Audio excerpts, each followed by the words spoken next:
பிஸ்மில்லாஹிர்ரஹ்மானிர்ரஹீம். அஸ்ஸலாமு அலைக்கும். மீன் குழம்பு வைக்க போகிறோம். பாருங்கள், மீன் எடுத்து வச்சுருக்குறோம். மீன், அதுக்கு தக்காளி,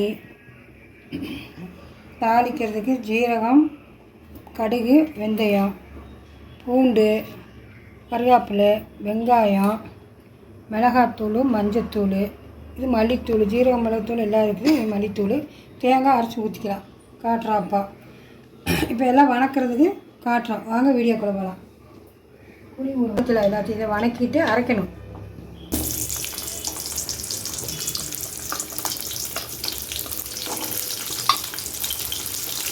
கொஞ்சமாக கறிவேப்பிலை போடுறது, வெங்காயம், பூண்டு, இனி தாளிக்கணும். இது அரைக்கிறதுக்கு புளி கரட்டாம்பழ வயசில் ஒரு புளி ஊற வச்சுக்கலாம். வெங்காயம், பூண்டு வேகுது. அது கூட தக்காளி போடுவோம். தக்காளி 6 தக்காளி. மீன் வந்து 1 கிலோ மீன்.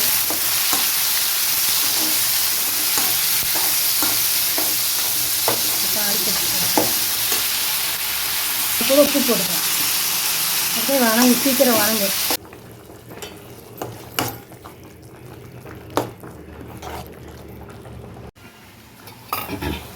இது கூட மிளகாய், இது மல்லித்தூள், ஜீரகம், மிளகு இதிலே போட்டிருக்கோம். நாங்கள் வீட்டில் அரைச்சிட்டு இதிலே போட்டிருக்குறோம். நல்லா இருக்குது, டேஸ்ட்டாக இருக்குது. தூள் மீன் குழம்பு, கறி குழம்புக்காக ரொம்ப டேஸ்ட்டாக இருக்குது.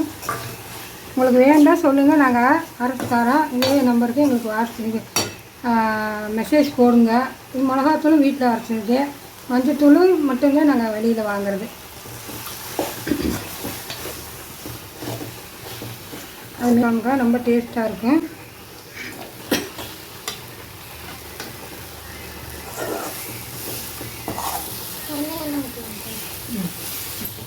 இதே நல்லா அரைச்சிக்கலாம், இறைக்கலாம்.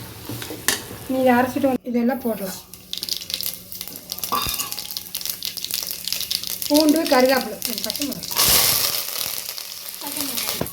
இந்த பச்சை மிளகாய் ஒரு 3 உங்களுக்கு காட்டலாப்பா. அது கூட வெங்காயம் நம்ம அரைச்சிருக்கிறோம் ஏற்கனவே, அதனால் அந்த வெங்காயம் போதும்.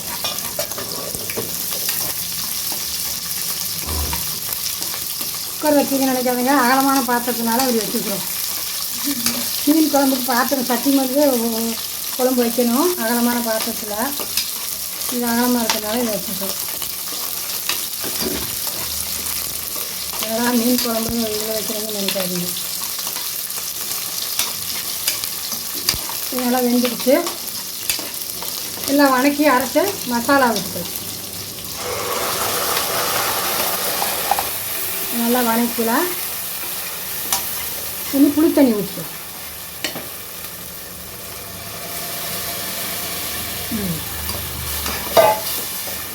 கல் உப்பு போட்டுக்கலாம்.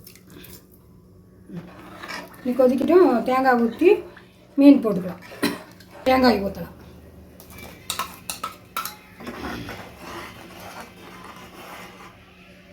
தேங்காய் ஊற்றிட்டு மீன் போடணும். தண்ணி கறி ஊற்றிக்கலாம். ஊற்றி நல்லா கெட்டியாகிடுச்சு குழம்பு. நீ மீன் போட்டு கொதிச்சுச்சுன்னா நல்லாயிருக்கு. சலங்கை கொதி வந்துச்சுன்னா இறக்கலாம். மீனை போட்டு பிஸ்மில்லாஹிர்ரஹ்மானிர்ரஹீம். ஒரு மீனாக இறக்கலாம். மண்டை, வால், துண்டு எல்லாம் போட்டிருக்குறோம். பாருங்கள்,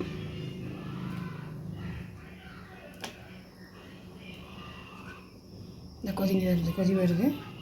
மல்லித்தலை, கொத்தமல்லி தலை போட்டு, மல்லித்தலை, கருவேப்பிலை போட்டு இறக்கும். இது கொதிக்கட்டு நல்லா மீன் ஒன்று கொஞ்சம் நேரம். மீன் வந்துச்சுன்னா இறக்கும். இப்படி மூடி வச்சுருவோம், விசில் போடக்கூடாது. பாருங்கள், நல்லா இப்படி கொதிக்கிறது, சலங்கை கொதி. மீன் வெந்துக்குச்சு. அப்படியே வச்சிட்டோம்னா உப்பு பிடிச்சிக்கும். சாரி, இது கூட பச்சை கருவேப்பிலை போடணும், நல்லாயிருக்கும். பச்சை கருவேப்பிலை, கொத்தமல்லி தழை போதும். கொத்தமல்லி தழை அளவாக போட்டால் போதும். கொஞ்சம் தேங்காய்,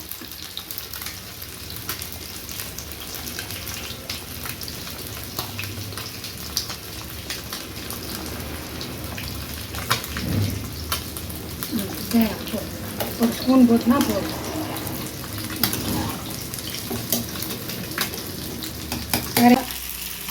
நல்லா மீன் குழம்பு அருமையாக வந்துருக்குது. அதனால் நீங்களும் இதை பார்த்து அது மாதிரி செய்யுங்க. மீன் நல்லா வெந்திருக்குது. நாங்கள் போட்டது மண்ணை வால் துண்டு கொஞ்சம் துண்டு எல்லாம் போட்டிருக்குறோம். ஏன்னா மீன் பொரிச்சிட்டு இருக்கிறோம். பாருங்கள், குழம்பு நல்லா டேஸ்ட்டாக இருக்கும். இந்த மாதிரி வைங்க. கெட்டியாக வைக்காமல் கொஞ்சம் இந்த மாதிரி லிக்விட்டாக வச்சிங்கன்னா நல்லாயிருக்கும். டேஸ்ட்டும் நல்லாயிருக்கும். வச்சு 2 நாளைக்கு கூட ஊற்றி சாப்பிடலாம், ஒன்றும் தப்பு இல்லை. பாருங்கள், நல்லா வந்திருக்கு மீன் குழம்பு.